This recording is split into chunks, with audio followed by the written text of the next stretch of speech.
Hello दोस्तों, स्वागत है आप सभी का मेरे YouTube channel perfect physics by Vinay में। दोस्तों, आज की वीडियो में इलेक्ट्रिक करंट का जो तीसरा लेक्चर है वो मैं देने जा रहा हूँ। उसमें क्या है, अपवहन वेग और विद्युत धारा में हम संबंध निकालेंगे। अपवहन वेग यानी कि Vd और विद्युत धारा यानी कि I, इन दोनों में क्या रिलेशन होता है वो आज की वीडियो में हम ड्राइव करने वाले हैं। वीडियो छोटा होगा लेकिन फुल ऑफ कंसेप्ट होगा, तो ध्यान रखिएगा दोस्तों। इधर फोकस रखेंगे तो सारा मैटर जो भी है इसका आपके लिए मक्खन हो जाएगा। चलिए दोस्तों, आज की वीडियो शुरू करते हैं। अपवहन वेग और विद्युत धारा में संबंध के लिए हमने कोई लिया चालक।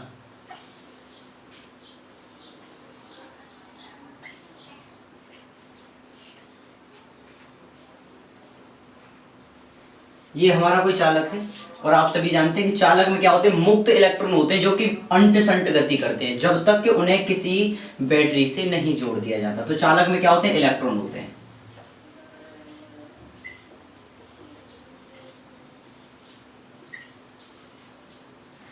और यदि हमें इस चालक को एक V वोल्ट की बैटरी से जोड़ दें तो यहाँ पे बैटरी का माइनस वाला सिरा, ये बैटरी का धनात्मक सिरा। तो बैटरी के धनात्मक सिरे से यहाँ पे कौन सा विभव जाएगा, धनात्मक विभव उत्पन्न होगा, यहाँ पे ऋणावेश होगा। अब आप सभी जानते हैं कि तो बैटरी का धनावेश इलेक्ट्रॉन पे उपस्थित ऋणावेश को यानी इलेक्ट्रॉन्स को अपनी तरफ आकर्षित करेगा। ये धनावेश इस पे एक आकर्षण बल लगाएगा, तो सभी इलेक्ट्रॉन किधर गति करेंगे, इधर गति करेंगे।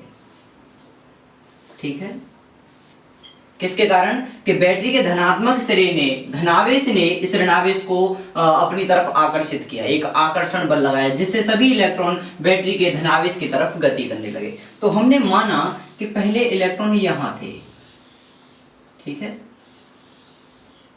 अब ये यहां से गति करके मैंने मान लिया यहां तक पहुंच गए।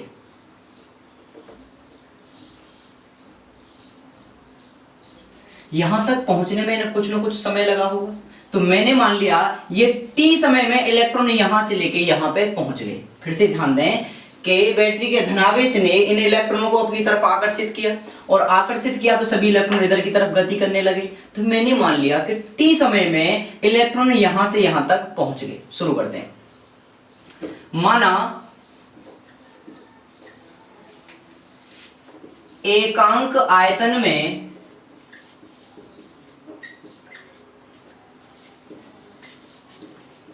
उपस्थित इलेक्ट्रॉन की संख्या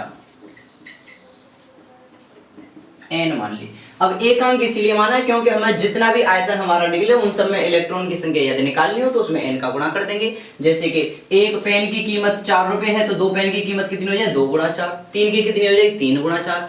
ऐसे ही हमने एकांक आयतन में उपस्थित इलेक्ट्रॉन की संख्या मान ली n। अब हमारे पास जितना भी आयतन होगा उसमें हम n का गुणा करके संपूर्ण आयतन में इलेक्ट्रॉनों की संख्या निकाल सकते हैं।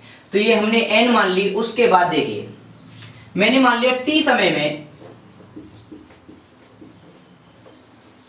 समय में इलेक्ट्रॉन द्वारा तय की गई दूरी।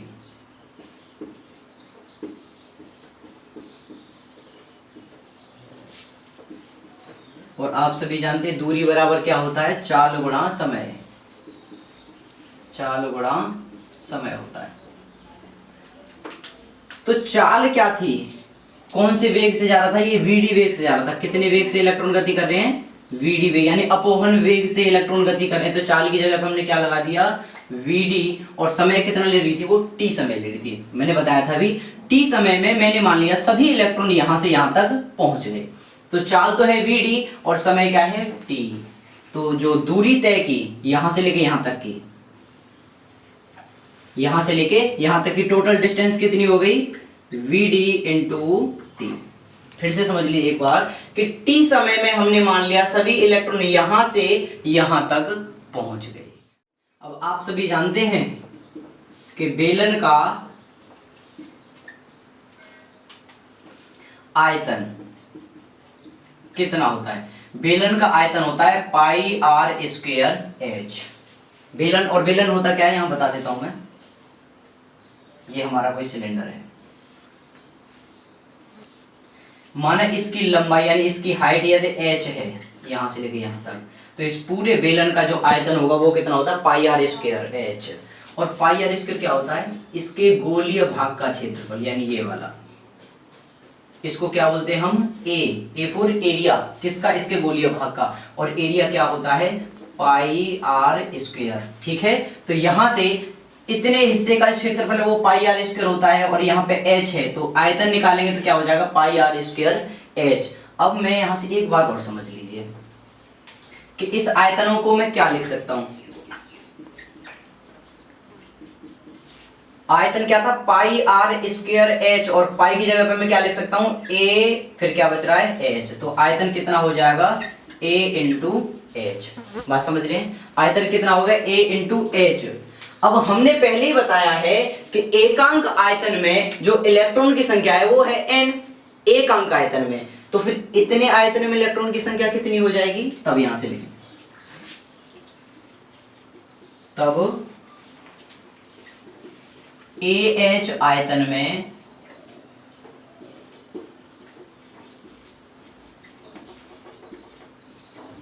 उपस्थित इलेक्ट्रॉन की संख्या, अब ये संख्या कितनी हो जाएगी, एकांक में थे n और इतने में कितने हो जाएंगे n इंटू ए इंटू एच। बात समझ में आ रही है। अब ये h क्या थी, इसकी हाइट थी, यहां से लेके यहां तक की हाइट।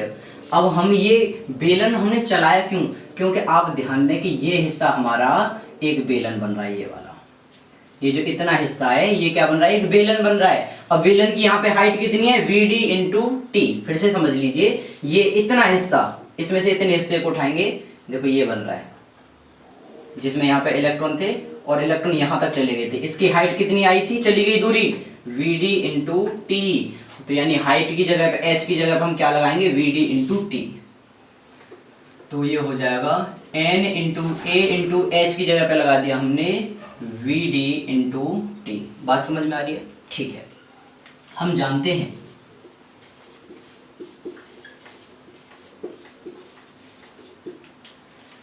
कि Q बराबर होता है Ne, यानी कि आवेश बराबर किसके होता है, इलेक्ट्रॉन की संख्या गुणा इलेक्ट्रॉन का आवेश। फिर से समझ लीजिए कि Q बराबर होता है Ne, Q क्या है आवेश, N क्या है नंबर ऑफ इलेक्ट्रॉन यानी इलेक्ट्रॉनों की संख्या, और E क्या होता है इलेक्ट्रॉन का आवेश। अब हमें इसमें मान लगाना है, यदि हम से Q का मान निकालें तो Q का मान हो जाएगा Q इज इक्वल टू इलेक्ट्रॉनों की संख्या, यानी संपूर्ण आयतन में इलेक्ट्रॉन की संख्या कितनी आई थी, ये आई थी, इसकी जगह पे लगा दिए NaVd इंटू टी गुणा क्या है आवेश, इलेक्ट्रॉन का आवेश किससे डिनोट करते हैं E से। फिर से समझ लें कि इलेक्ट्रॉन की संख्या की जगह पे हमें इलेक्ट्रॉन की संख्या संपूर्ण आयतन में कितनी निकल के आई थी, n इंटू ए इंटू VD इंटू टी, तो इसकी जगह पे इलेक्ट्रॉन की संख्या की जगह पे हमने इतना लगा दिया, और इलेक्ट्रॉन के आवेश को हम किससे डिनोट करते हैं E से। ठीक है, चलिए फिर से देखिए, चालक में प्रवाहित विद्युत धारा,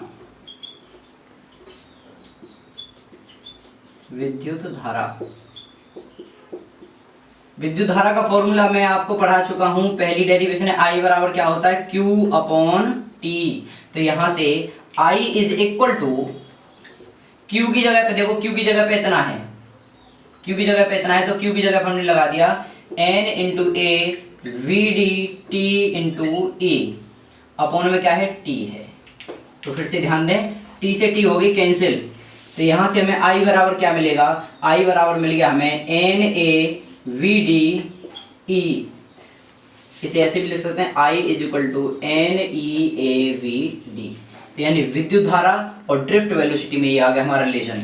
यदि हम यहाँ से विद्युत धारा का मान तो ये निकल ही आया है, यदि हम यहाँ से अपवहन वेग का मान निकालें तो ये क्या हो जाएगा Vd is equal to I upon NeA। बोला था मैंने दोस्तों कि वीडियो छोटा होगा लेकिन फुल ऑफ कंसेप्ट होगा, एक बार इसको रिवाइज करवा देता हूँ कि कैसे क्या हुआ है। हमने मान लिया कि ये हमारा कोई चालक है, और आप सभी जानते हैं चालक में क्या होते हैं, मुक्त इलेक्ट्रॉन होते हैं। मुक्त इलेक्ट्रॉन का मतलब होता है उन पर कोई भी बल नहीं लगता, वो गति करने के लिए स्वतंत्र होते हैं। अर्थात कोई भी इलेक्ट्रॉन कहीं भी गति करता है, यादृच्छिक यानी कि रैंडम मोशन करते हैं, और यदि इस चालक को हम एक V वोल्ट की बैटरी से जोड़ दें तो बैटरी के धनात्मक टर्मिनल से धनावेश चालक इधर सिरे पे जाएगा और बैटरी के ऋणात्मक टर्मिनल से चालक पे इधर ऋणावेश जाएगा। तो हम जानते हैं चालक में जो इलेक्ट्रॉन है उस पर आवेश कैसा होता है, वो ऋणावेश होता है। अब ये ऋणावेश किधर गति करेगा, ये धनावेश की तरफ गति करेगा, क्योंकि जो धनावेश होता है वो ऋणावेश को अपनी तरफ आकर्षित करता है, अर्थात इलेक्ट्रॉन पे धनावेश या आकर्षण बल लगाता है। बल लगाएगा तो ये सभी इलेक्ट्रॉन इधर की तरफ गति करेंगे। तो मैंने मान लिया t समय में ये सभी इलेक्ट्रॉन vd वेग से ही यहाँ पे पहुंच जाते हैं, तो मैंने इसको यहाँ पे ले लिया। अब ये जो मेरी फिगर है, ये देखो ये क्या बन गया, ये एक सिलेंडर बन गया, एक बेलन बन गया। मैंने माना एकांक आयतन में उपस्थित इलेक्ट्रॉनों की संख्या n हो गई t समय में, यानी कि यहां से लेके यहां तक जाने में मैंने मान लिया t समय लगा। तो t समय में इलेक्ट्रॉन द्वारा तय की गई दूरी, और आपसे भी जानते हैं कि दूरी के बराबर क्या होती है, चाल गुणा समय। चाल कितने वेग से चल रहा था, वो vd यानी अपवहन वेग से चल रहा था, ड्रिफ्ट वेलोसिटी इनटू समय हो गया t। फिर हमने मान लिया कि बेलन का जो आयतन होता है वो क्या होता है, आप सभी जानते हैं, पाई आर स्क्वायर एच। मैंने यहाँ पर सिलेंडर भी बना दिया है। पाई आर स्क्वायर का मतलब है इतने भाग का क्षेत्रफल, क्षेत्रफल यानी कि एरिया ए, और फिर क्या बच रहा है एच। तो इस पूरे का क्षेत्रफल को हम क्या लिख सकते हैं, पाई आर स्क्वायर एच भी लिख सकते हैं या फिर ए एच भी लिख सकते हैं। ए का मतलब है यहाँ पे एरिया।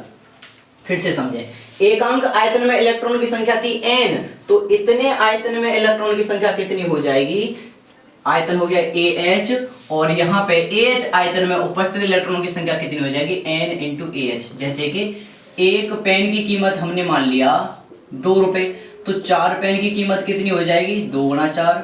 5 पेन की कीमत कितनी हो जाएगी, 5 गुणा 4। जितने की भी निकालनी हो उतने का मल्टीपल कर देंगे। ऐसे ही हमने एक अंक आयतन में माना था n, और इतने आयतन में कितना हो जाएगा, n into a into h।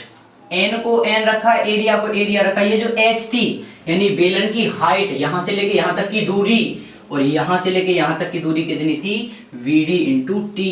तो h की जगह पे लगा दिया हमने vd इंटू टी। फिर हम जानते हैं कि q बराबर होता है ne।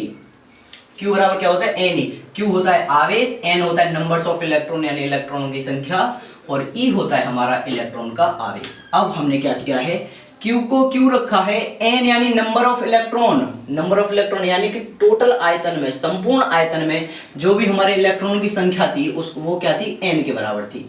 तो n बराबर क्या लिख दिया हमने, small n a vd into T, इतना लिख दिया। फिर क्या बच रहा है, इलेक्ट्रॉन का आवेश, और इलेक्ट्रॉन के आवेश को हम किससे डिनोट करते हैं, स्मॉल e से। फिर चालक में प्रवाहित विद्युत धारा, जब भाई हमने बैटरी से जोड़ा है तो चालक में विद्युत धारा प्रवाहित होगी, और चालक में विद्युत धारा का मान कितना होता है, मैंने पहले लेक्चर में पढ़ाया था, I is equal to q upon t. तो यहाँ से I बराबर Q की जगह पे, Q का मान ये रहा हमारे पास, पूरा मान उठा के Q की जगह पे रख दिया इतना, अपॉन में T है, T रख दिया, T से T कैंसिल, क्या मिल गया हमें, I is equal to n a v d into e, या I is equal to n e a v d. यहाँ से ये तो हमने विद्युत धारा का मान निकाल दिया। यहाँ से Vd बराबर क्या है, Vd का मान है अपवहन वेग, और ये I बराबर क्या है, I बराबर है विद्युत धारा, N बराबर क्या है, इलेक्ट्रॉन की संख्या, और अब क्या बच रहा है, E।